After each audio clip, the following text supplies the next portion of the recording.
Welcome to Legal Meets, a look at legal beyond the law, a podcast by Legaler.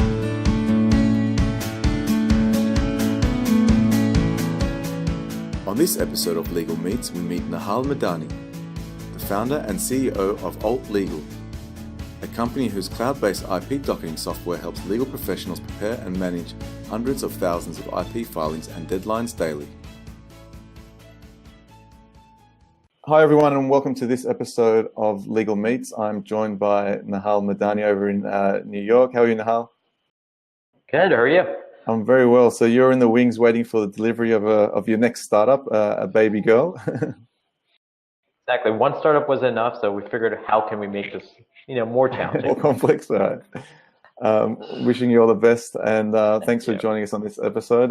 To get started, we generally like to get a better feel for the person away from the legal world. I'd like to ask you, if TED Talks got in touch with you tomorrow and you couldn't talk about legal tech or your legal life, what would you talk about?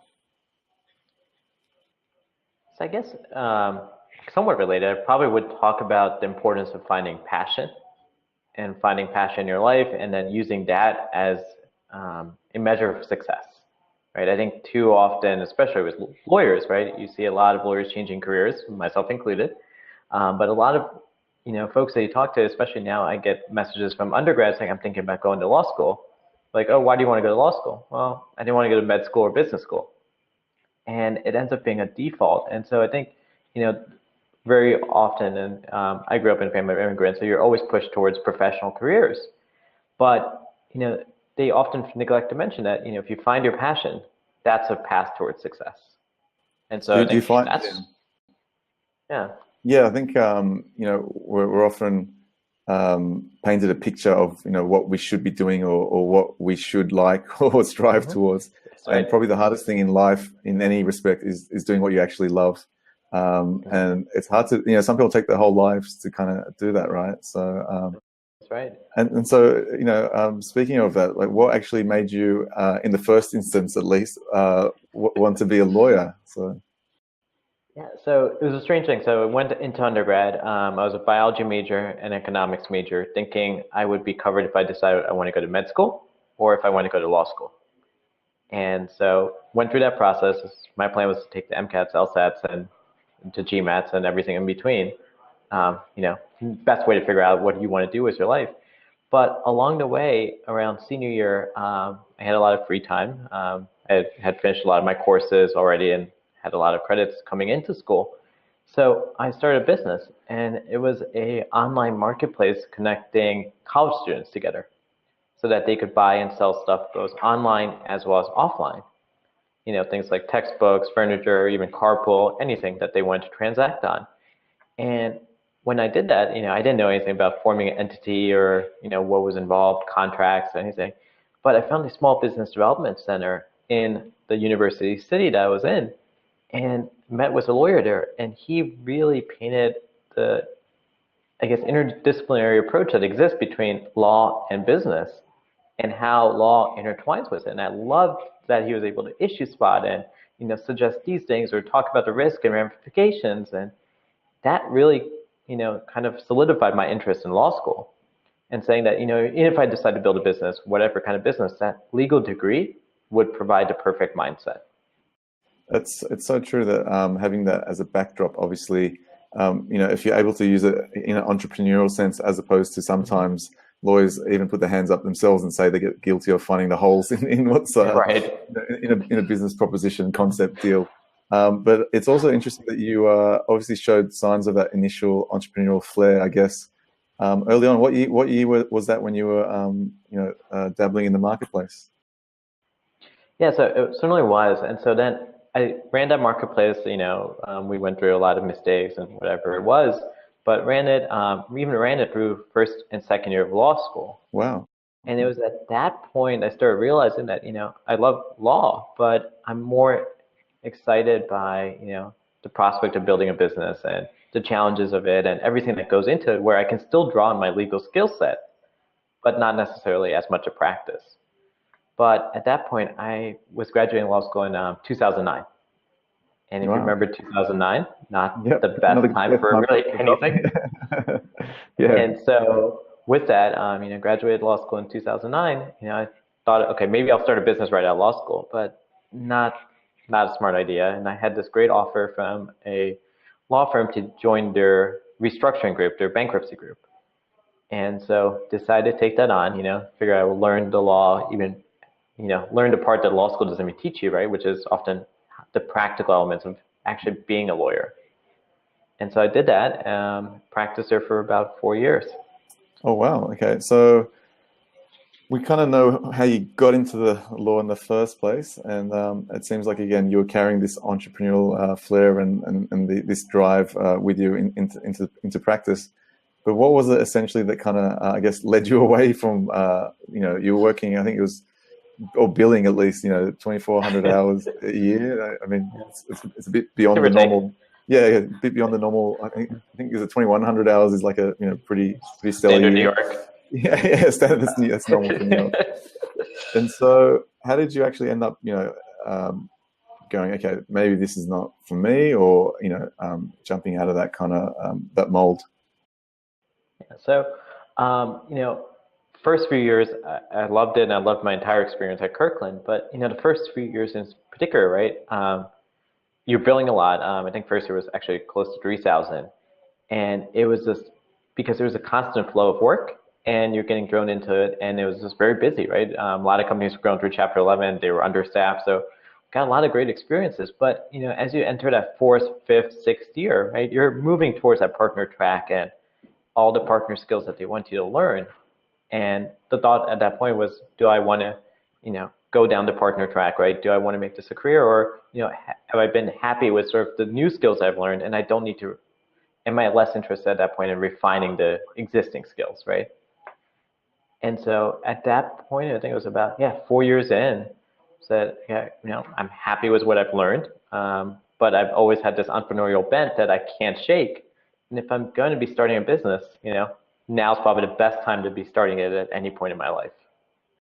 That's interesting, because you get the the whole recovering lawyer kind of thing, and the system's broken, I want to fix it, and jumping out. But it seems like you kind of went into that law firm in the first instance, not like keeping your eyes out, knowing that you one day are going to do something. It was just a matter of time, it seems. Is that correct to assume? Yeah, I think that's right. And, it was a question of what kind of entrepreneurial thing I was going to do, right? And Kirkland, by its nature, is a very entrepreneurial law firm. So, for example, you don't even have a staffer, you have sort of go get your own assignments kind of approach. And so you kind of can build your own career. And so it could have been the right fit long term, but, I was just more excited by the prospect of just building something from nothing. Okay. And so obviously you ended up doing that, but was it hard initially? I mean, was there pushback from your family, from your friends saying, hey, you got the really cushy job now, or not the cushy job, but at least a very nice salary. You've worked hard for this, for all these years into getting your law degree up, and you're in a really, top tier firm. So was that next, that they always talk about the plunge, like, entrepreneurs having an idea and then kind of being silly enough to pursue it, or crazy enough to kind of go forward with it. How was that next step? Was that, a difficult decision? Yeah, for me, it was, I knew I wanted to do it. So the actual decision wasn't as difficult. And, you go in, you go to the senior partner's office, you tell them about what you're going to do. But I think I was expecting a little bit more enthusiasm from a lot of people in my life saying, oh, yeah, that sounds great. And thinking back, I probably only had to build anyway, fully flushed out as I would have if I'm doing something today. But, a lot of people saying, wait, you sure you want to do this? Wait, you don't have a fully formed idea, you don't have a fully formed team, you don't have anything, and you're going to leave? Like, yeah, I think that's right. I'll figure it out along the way. Yeah, and you still figure it out. You learn as you go, right? And you still figure it out, and it's an ongoing process there. All right. So did you, and so once you came out of that, I guess, and you said, okay, I'm going to do this. I got a vague, a back of the napkin idea that I think is going to change the world. Did you start with trying to build an MVP first? Did you go and try and find, some dev guys, co-founders? Because I guess you've got a unique background in the sense that I think you were spending your nights learning to code. So where did you actually start? Yeah, so I didn't have anyone on my team, and when you even in 2013 when I started, right, when you went to these meetups, right, there would always be these technical meetups. There were probably like 5 to 1 business guys to technical folks all saying, I have an idea, I want you to build it for me. It's that old find And the technical co-founder, right? yeah, and that was it, right? And there was this other site I think called like Founder Dating and cofounders.com and all these Yeah. things. And it just seemed like, it wasn't going to happen that way. If it was going to happen, it was going to be You have to organic, make it right? I happen. would be at an event and yeah, kind of like dating, right? Like you can't force it. Yeah. And so You couldn't swipe before. I didn't really, exactly. And Tinder was not out then. And so it was like, it was a different approach. And so I thought like, I could go on these sites, I could try and find someone, right, on co-founder dating or whatever it was, or I could, keep going to these events and find someone that way, or at the very least, I would just learn to program myself. And I probably won't ever be the world's greatest programmer, but at least I'll know the fundamentals so that anyone I'm working with, I can have an intelligent discussion around product, right? Like, oh, why can't we build this? Oh, I see. Or why can't we build it faster? No, what if we did this? And so that was my approach. It was like, if at the very least, it's just going to help me learn. And if it doesn't, at least I can have a basic product. It might not be great, but at least it will exist. Yeah. So was it more out of necessity? Like, I mean, it was coding wasn't necessarily something you had on your radar. Was it kind of, I know where tech's going to be my life in a sense. I'm going to be in this industry. I'm a lawyer. And it sounded like you'd kind of been familiar with technology stacks with previous ideas coming out of university. As you mentioned in law school, you guys were dealing with online platforms. So was it more, hey, this is going to be my life, my world. I better kind of get a feel for the terrain, as opposed to I want to sit behind the computer and cut code? Exactly. It was definitely the former, that like, this is what I'm going into. And in the first business, one of the mistakes we made was that we outsourced entire development and we had no control, right? And so to not repeat that exact process, to at least have the fundamentals and, at least I can go in still even today, like make some minor tweaks to the code. Not bring down not have to be dependent. Not bring down the whole site. Exactly. Okay. Yeah. All right, but I can't push production anymore, so they stopped that. And so the actual the genesis of so bringing the company to life, what was the first, I guess, product that you really brought out into the market? I mean, again, you had to kind of obviously either self-fund or get funding. So tell us a bit about how that initial genesis, that this new legal tech world that you created, how did that come to be? Yeah, so I mean, the first idea that we had was entirely different. And so at the beginning stages, it was just me. The team was lean. Our operating costs were like $300 that was paying to a co-working space to rent a desk. And that was pretty much it. And so that kind of funding and, just funding even the first employee, I just took whatever savings I had, sold whatever I could, and then just put it all into the company and said, okay, this is our basis, right? There is no angel that's going to fund me with just no idea, no team, nothing, right? And so that's kind of how we got started financially. And then, we started with a basic idea of, again, a marketplace, this time a marketplace for first unbundled legal services, then going on to just a general legal marketplace. And that was a product I think I launched in fall of 2013. And so it's just been, I guess, a natural, let's say like a startup or any business, that the idea is just to not run out of resources, right? As long as you're alive, something can happen. So was it a case of pivoting towards what you saw was that, you came out with a marketplace and you saw there was a greater need or maybe possibly just even easier adoption initially for a product you had in mind? So we started with the marketplace. We ran it across all practice areas. We got customers, but they were never going to be valuable customers. Never enough to say, low, going into, some of the startup language, right? Like low lifetime value, high customer acquisition cost, high churn rate. It just didn't make sense as a business long term, for at least the way we were running it. And I know there's successful legal marketplaces today, and I think what they're doing is great, but we weren't ever able to get it to the right place, or at least, I was not able to get to the right place. But along the way, I had done my own IP work, to protect whatever was in the marketplace. And I thought, I'm a lawyer, I could do it. But coming from that outsider's perspective really meant that I was questioning how IP work was being done, right? And so I was like, hey, this is the process of getting all the information. Wait, then this is the process of filing it. Wait, and then once you file it, I have to track all these deadlines manually. Yeah. And that sort of, shaped a lot of what we built next. So I shut down the marketplace, and I started then building document assembly software for IP lawyers first, saying that, I just did my own IP work. This process doesn't make sense. And started talking to a lot of other IP lawyers, and they had all agreed. So that's how we ended up building the first, I guess, pivot of alt legal. Yeah, because I mean, people want to, especially investors, they want to know that you have this real view of the world that's maybe different, or you've experienced a real a sticking point, like a pain point for a particular vertical, whatever it is that you can actually, you've lived and you know what was wrong. Right. And then obviously that drives you as well, because you going back to what you were saying about passion and purpose. You've come from the legal industry and you've gone, hey, this is broken. I need to fix it. So that was, I think, a really a good starting point, right? So. Absolutely. And so that's how we ended up going. And then, we kept listening to our customers along the way, right? And so they started using the document assembly software, but they said, my biggest pain point is that once I file all these IP, trademarks, patents, I have all these deadlines I have to track, whether it's objection deadline or renewal deadline, or some third party or government objection, whatever it may be. How do I track it? And that's what we started building. They were complaining about it, and we listened, and that's how we got here. Yeah, so tell me a little bit more, because you're talking about alt legal, so your IP docking software. Tell us a little bit more, like about I guess as you just described, what is the lawyer hiring? What job are they hiring you to do for them? What does the software do that takes them above and beyond, kind of again the manual processes that you experienced firsthand?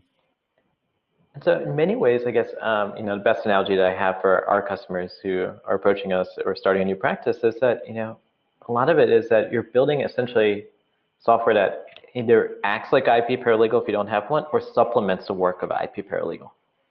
And so if you need a trademark, and I was your trademark attorney, first I'd have to get information from you around who's going to own the trademark, what it is that you want to trademark, what does your business do?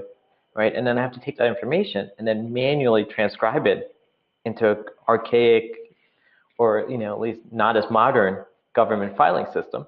And then, you're not my only client, hopefully. So I have all these other trademark clients that I filed all these trademarks for, and then I have to make sure that every time there's a USPTO update, I have to track it. I have to log it somewhere. So then I have to monitor that deadline. The intake was really broken in terms of very manual. Logging into, I guess, legacy systems as well, which I've seen that US patent office. It's the websites.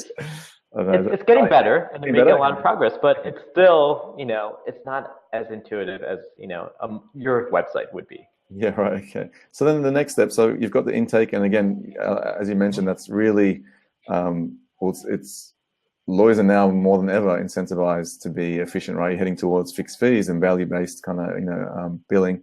So once the intake's done, then what happens from there?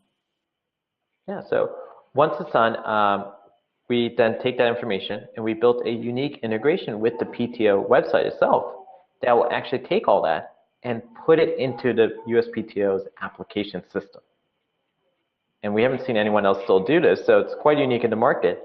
But it literally takes the process from 40 minutes of back and forth emails and transcribing and copying and pasting into something that can be done in minutes. Wow, interesting. So was there an API? Was it quite a manual process? How did you actually end up doing the initial integration? So the initial integration, the form completion to file a new trademark, there is no API. So what we did is build software that layers on top of the filing system and interacts with our database, and takes all the information that you filled in or your client did into the intake form, and then transfers it. And you haven't had any issues with them changing something from their end that kind of conflicted? Is it kind of something? So they do changes. Yeah. Right. So they do make changes periodically, and it does keep us on our toes. But luckily, it's a government office, so any sort of broad change, you would get a lot of heads up on, and occasionally they'll shift something that breaks like one part of the form, and then we fix it and we go on. All right, awesome. So at Legaler, we're experimenting and working on a lot of blockchain initiatives, and looking at some AI elements, and obviously there's a lot of whether the hype cycle's kind of flattening or whatever else, with both of the above. For IP, I'm seeing a lot of blockchain platforms, and it makes perfect sense, right? Being able to timestamp when the genesis of your IP and then having that documented basically forever. So is there any plans in your platform, and you're handling lots of data as well? Are you kind of looking at implementing any AI, or is there any elements where you're basically using blockchain technology for filings or anything? Is there any plans for that? Yeah, so there are some companies that do work with blockchain and IP space. For us, we're probably more interested in the AI element of it and in seeing how we could incorporate that. So one of the other parts is, docketing, right? Lawyers need to docket. And today we use the government API where they do provide it to retrieve that data and automatically determine their filing deadlines, right? So lawyers don't miss a filing deadline for trademark or patent and then lose their client's patent or trademark. But, a lot of the ways I think we could use AI there is to streamline it, to automate it even more, to predict what the lawyer might want to do next, and to really streamline their workflow. In the same way that, paralegal would say, I know how this lawyer is going to work, and I'm going to make adaptations to that.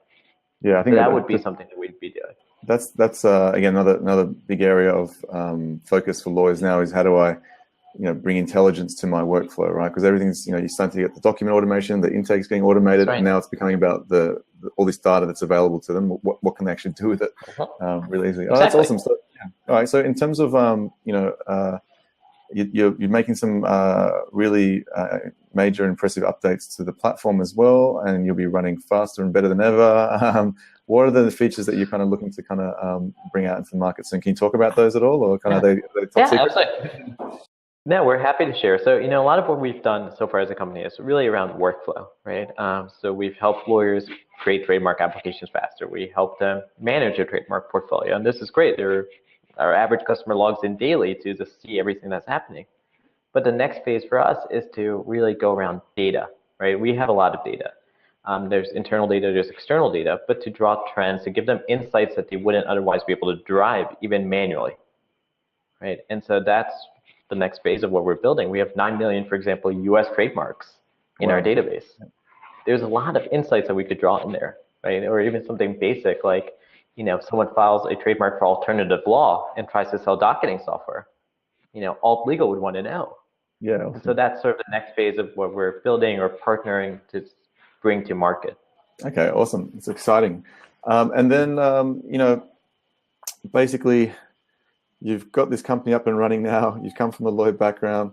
One of the things that we always get asked, whether it's a conference, whether it's on the podcast itself, does a lawyer need to know how to code? Do they need to even be interested in learning anything about that realm?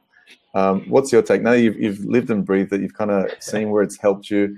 It could be just that you need to be aware of technology stacks. What's your take? How do you feel about that? So I think all lawyers should learn to code to a degree, or at least learn the fundamentals of computer science and how workflow automation could exist, right? At the very least, they could start thinking about how to automate their own workflow. And to me, programming is just under language, right? It's learning a way of speaking and thinking, essentially. And so for me, for example, my approach was, I would just do online tutorials and try and build the web app that I wanted. And that ultimately taught me all of the fundamentals of at least some of the computer programming principles that I needed to know. And I think, so taking a similar approach for lawyers would be helpful, because then you could start thinking, okay, here's how I want to automate my workflow, right? As a very basic example, understanding how Zapier works. Or if I take this action, if then statements from computer programming, if I take this action, do this regularly, but here are 6 exceptions to it, right? And so having that sort of framework, right, is one thing to know that principle, but another thing to have that framework developed in your mind, so that you're regularly thinking about how you could apply it, how you could automate your workflow, how you could make things more error-proof, right? Because one of the biggest areas of malpractice, I think, is mistyped data entry. Yeah, right, okay. Right?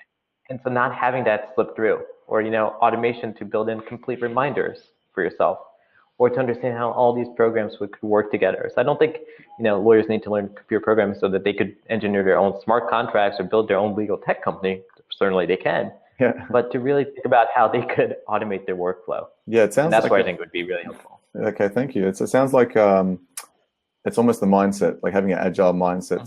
Here's the problem. How do I just solve it in a better, quicker, faster way that helps my life. Exactly. And obviously, the more deeper domain knowledge or technical knowledge you have, the more you're probably able to get your hands dirty and solve those problems. And you also mentioned smart contracts, right? I mean, the commodities that lawyers are dealing with, whether it's an intake form that's kind of automated something, or again, using like, AI research tools now that, that are popping up. The commodity is quite different to what it was before, right? It's actually becoming a technical, your document that was once a white static piece of paper. It's actually coming to life, right? With data feeds and APIs and, Exactly. Okay.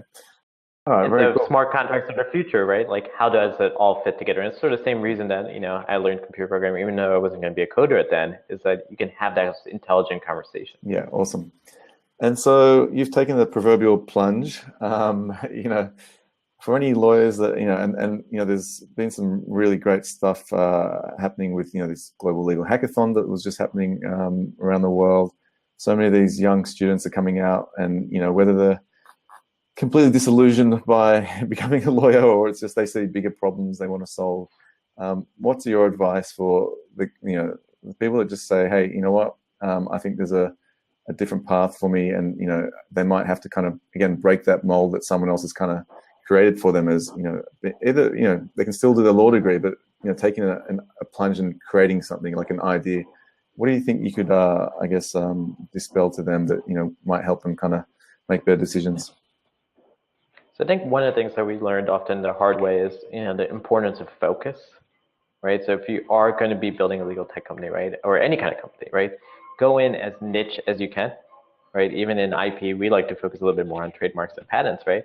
But that wasn't sort of our initial approach. And so going in as niche as you can and identifying a particular focus that needs the most problems, that needs most solving, I think it's sort of the best way to build something in this space, right?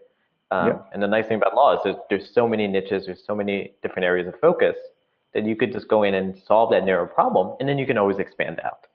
I guess most people from the outside don't necessarily see that niche that a company starts in, and most of these larger successful companies, until they come onto someone's radar as this big technical bloated sometimes platform, people don't see the little niche market they start in, like even Instagram, Twitter. They're all like really serving different purposes, right? And they kind of, like yourself, you started with a marketplace and then found that niche that you were trying to to really, that problem you're trying to solve. So that's very good advice for people to take away. You're in New York, so it's a bit later in your day, and they're trying to kick you out of the office there. I can see that the lights are just up. So, is that a sign? We're actually going to ask you a few parting shots that we normally do on the way out of the office. So, Android, Windows, or iOS? Which one are you kind of tied to? So today is iOS and Mac OS. Started off Windows and Android, and kind of just have to admire some of the simplicity that Apple's introduced over the years. Yep. It's hard to get away from it. Exactly. Yeah. They suck you in with the whole the ecosystem, right? So, and so about apart from your iPhone, what else is there in your technology suite, or just something that you can't live without? What other tech are you using that you really rely on? So aside from my computer, of course, which I'm naturally glued to as well, lately it's this new app that I found called OmniFocus. It's one of the most powerful to-do apps I've seen in a while, and I've tried all of them, and none of them work for me, but this one's actually sticking. Oh, right, okay. It's quite it's a more evolved one, isn't it? It's they've got a whole suite of OmniGraffle, a bunch of different tools. You got it. Yeah, okay, interesting. So that's keeping you a little bit sane. Exactly, and finally getting all these to-do things that are in my head floating around until things bubble up. Does it have extra lines for change diapers and go the new chores that you're going to be getting? Your job description is changing soon. Sorry, you broke out there just a little bit. No, I was just saying that do you have any space in your to-do list for you're going to have some new line items very soon? Buy new diapers, change the baby. Yep. That's right. and everything in between. And as part of one of the legal housekeeping things that we just recently did is set up wills and Okay. like what happens to a baby if none of us are around. And, Yeah. Yep. So there's this whole separate section for that. The whole world changes. All right. And so, Indeed. what is it? You seem like the New York lifestyle is busy and fast enough. You're in the startup lane as well. New child on the way. What actually keeps you kind of sane? And is there a ritual or something you stick to on a daily basis? Yeah, I think for me it's just taking the morning and just reading the news and not doing any work is sort of morning ritual that keeps me somewhat sane and admire. Fortunately live in a high-rise building, so we're fortunate enough to just admire the views of the city in the morning. But on a regular basis, it's just photography. It's the street photography. Awesome. Just taking away from any actual device and just using a manual camera. And that's all right. Okay. Yeah. I mean, you're probably in the best place in the world for it, right? The eclectic streets of New York. So you're the part-time Humans of New York guy floating around. If they need more help, I'm in. Yeah. Okay. All right. Awesome. All right, mate. We better let you get back to it, and all the best. And we wish you all the best of luck with your new arrival as well. And thanks for joining us on Legal Meets. And we look forward to all the new updates on Alt Legal. So thanks for joining us. Thank you. Take care. Cheers. Bye.